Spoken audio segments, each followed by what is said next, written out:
They say power protects itself, that those who sit at the top of the empire always stay untouchable.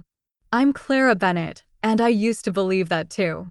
Until the day I learned that sometimes the ones who are dismissed, the ones no one notices, are the ones who can bring an empire crashing down. For years, Victor Hale was my shadow, my rival, my tormentor, my thief. He wore the mask of a respected businessman, shaking hands in front of cameras, speaking on panels about integrity, while stabbing anyone who stood in his way. He bribed officials, bullied suppliers, and sabotaged contracts that should have been mine. I fought him. Again and again, I gathered evidence, spoke to regulators, presented my case. And every time, it vanished into smoke. Regulators suddenly reversed their stance. Journalists dropped their stories. Colleagues whispered behind my back that I was obsessed with Hale, that I sounded paranoid. And he loved it. I'll never forget the smirk on his face when he leaned across a boardroom table and said softly, "Clara, you'll never win. People believe me, not you." The worst part? He was right. I started to believe I was fighting a war I couldn't win. My reputation suffered. The media painted me as the bitter rival who couldn't accept defeat. And slowly, I felt myself drowning under the weight of it. But the thing about powerful men like Victor Hale is this: they only look up. They only fear those they consider equals. They never glance at the people they think are beneath them. And that was his downfall. Because the person who held the keys to his empire's destruction wasn't a politician or a rival CEO. It was someone he didn't even see. Years ago, when my father was alive, Bennett Enterprises employed a driver and bodyguard named James. To most, he was invisible. He opened doors, carried bags, waited outside meetings. People barely remembered his name. But James had one talent Victor never accounted for. He noticed everything. After my father passed and the company shifted, James eventually left. I assumed our paths had diverged forever. Until one evening, as I sat in my office staring at another pile of failed motions, my phone buzzed. "Miss Bennett," a calm voice said. "It's James. I think it's time we talk." We met in a small diner off the interstate. The kind of place with sticky boots and coffee that tastes like burnt earth, but where no one pays attention to anyone else. James looked older, streaks of gray in his hair, but his eyes were as sharp as ever. "I know what Hale did," he told me. I laughed bitterly. So does half the city. But knowing and proving are two very different things. He leaned closer, voice steady. "I don't just know. I kept records. I was there, driving your father to meetings, waiting outside late-night events, standing by the cars while Hale made deals he thought no one noticed.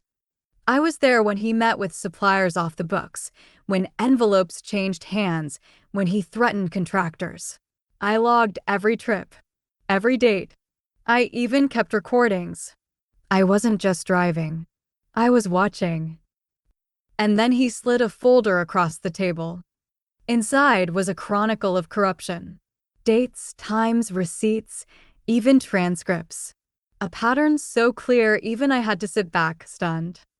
"Why didn't you come forward before?" I whispered. He looked at me for a long time before answering.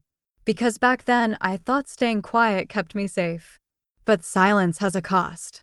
And I won't let him destroy your family's name the way he destroyed others. You stood up to him when no one else would. Now I will too. I left that diner with shaking hands and the first spark of hope I'd felt in years. From that moment on, James wasn't just my former bodyguard. He became my partner. Together, we rebuilt the case I thought was dead. The work was grueling. Night after night, we sat hunched over piles of receipts, emails, and audio files. We connected dots, matched trips to fraudulent contracts, traced payments through shell companies. James remembered everything.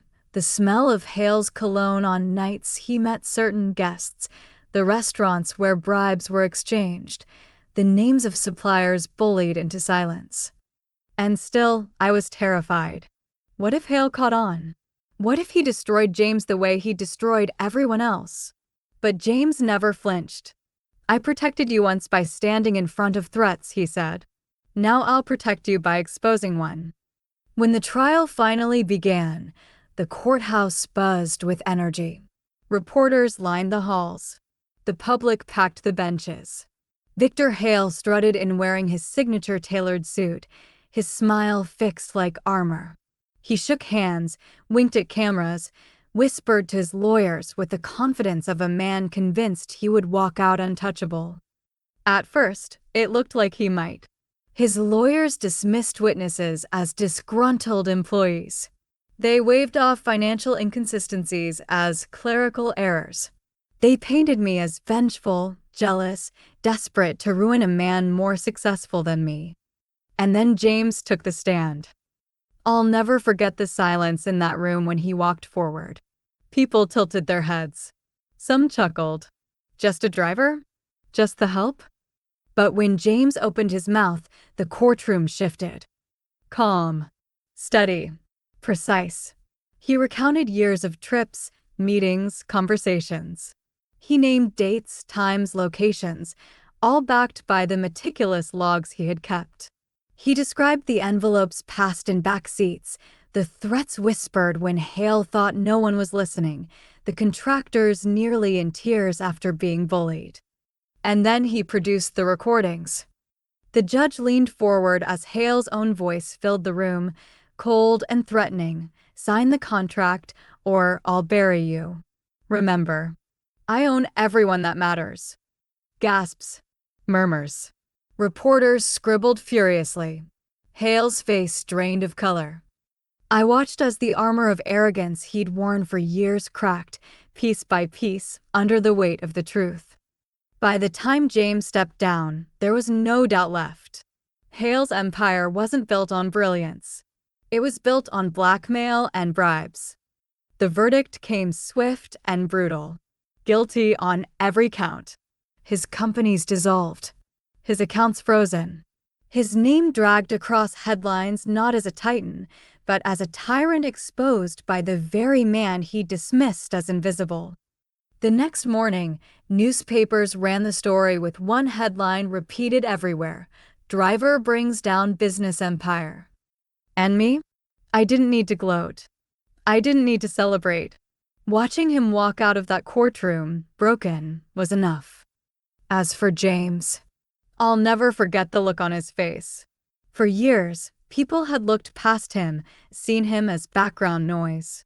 But that day, the world saw him for what he was, the man who turned silence into a sword. He had been my protector once, and now he was my avenger. Because sometimes, justice doesn't come from the powerful. Sometimes it comes from the ones nobody bothers to see.